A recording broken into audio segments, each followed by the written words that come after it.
Hello friends, मैं हूं आपका होस्ट अरमान और आप देख रहे हैं रेसलिंग पीडिया।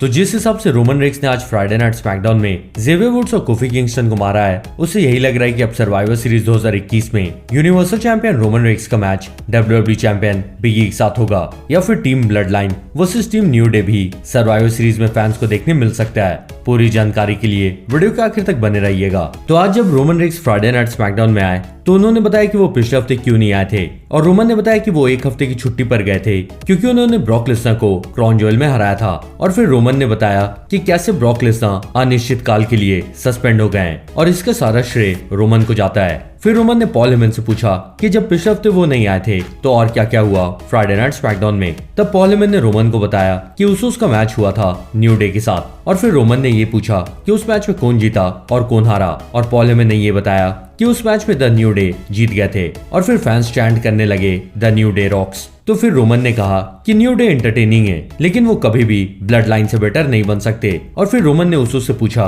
कि किसका पिनफॉल हुआ था, और उसके बाद रोमन जिमी उसो के पास गए और उन्होंने जिमी से पूछा कि वो इस प्रॉब्लम को कैसे दूर करेंगे। तब जिमी उसो ने ये कहा कि वो जेवियर वुड्स को एक्नॉलेज करवा देंगे कि WWE का रियल किंग कौन है। और तब द न्यू डे आए और उन्होंने रोमन रेक्स का भी मजाक उड़ाया। उसके बाद जेवियर वुड्स ने ये कहा कि अगर जिमी उसो ने आज रात हरा देते हैं तो वो रोमन रेक्स को एक्नॉलेज करेंगे, लेकिन अगर जेवियर वुड्स ने जिमी उसो को हरा दिया तो फिर जिमी उसो को उनके घुटने पे बैठना होगा जेवियर वुड्स के आगे। तो जे उसो ने फिर गुस्से में कहा कि द ब्लड लाइन किसी के भी आगे घुटने नहीं टेकते। तब रोमन रेक्स ने जे से माइक छीना और उन्होंने कहा कि ब्लड लाइन ये चैलेंज एक्सेप्ट करते हैं। और आज ही फ्राइडे नाइट स्मैकडाउन में रोमन रेक्स बैकस्टेज में उसो से बात कर रहे थे और रोमन ने ये बोला कि वो सिर्फ एक हफ्ते के लिए क्या नहीं आए, Friday night SmackDown Monday night raw जितना बुरा हो गया। और इस तरह रोमन ने रॉ का मजाक उड़ाया और ये चीज सुनकर जिमी उसो हंसने लगे। तब रोमन रेक्स ने जिमी उसो से पूछा कि क्या उन्हें ये सब मजाक लग रहा है। तब जिमी उसो ने कहा कि वो आज रात नहीं हारेंगे, लेकिन फ्राइडे नाइट स्मैकडाउन के मेन इवेंट में जब Jimmy Uso versus Xavier Woods हुआ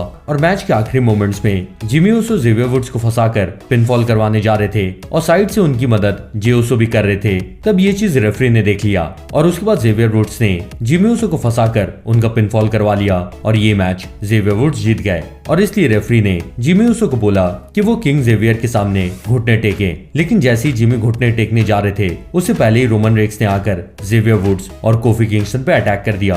और फिर टीम ब्लड लाइन ने द न्यू डे के कोफी और जेवियर वुड्स को बहुत बुरी तरह मारा है आज के फ्राइडे नाइट स्मैकडाउन में। और जैसा आप लोग जानते होंगे कि WWE का अगला पेपर व्यू है सर्वाइवर सीरीज 2021, जिसमें इस साल Monday night raw versus Friday night SmackDown fans को देखने मिलेगा। इसलिए WWE champion versus universal champion भी होगा, ये डिसाइड करने के लिए कि किसका ब्रांड ज्यादा बेटर है। और क्योंकि अब न्यू डे का फ्यूड टीम ब्लड लाइन के साथ शुरू हो गया है, इसलिए यूनिवर्सल चैंपियन रोमन रेक्स का मैच सर्वाइवर सीरीज 2021 में WWE चैंपियन बिग ई के साथ फैंस को देखने मिल सकता है। लेकिन यहाँ पे ट्विस्ट ये है कि बिग ई के WWE चैंपियनशिप के लिए सेथ रॉलिंस भी उन्हें चैलेंज कर सकते हैं सर्वाइवर सीरीज 2021 से पहले। और अगर सेथ जीत गए तो फिर सर्वाइवर सीरीज में सेथ वर्सेस रोमन रेक्स का मैच फैंस को देखने मिलेगा। वैसे आप लोग सर्वाइवर सीरीज में इन दोनों में से कौन सा मैच देखना चाहते हो, Roman Reigns versus Seth Rollins या फिर Roman Reigns versus Big E? Comment करके सबके साथ शेयर करें और जानने से पहले इस वीडियो को लाइक जरूर करिएगा। और अगर आप नए हैं तो सब्सक्राइब करके बेल नोटिफिकेशन भी दबा लीजिएगा और मैं आपसे जल्दी मिलूंगा। लेकिन तब तक के लिए गुड बाय।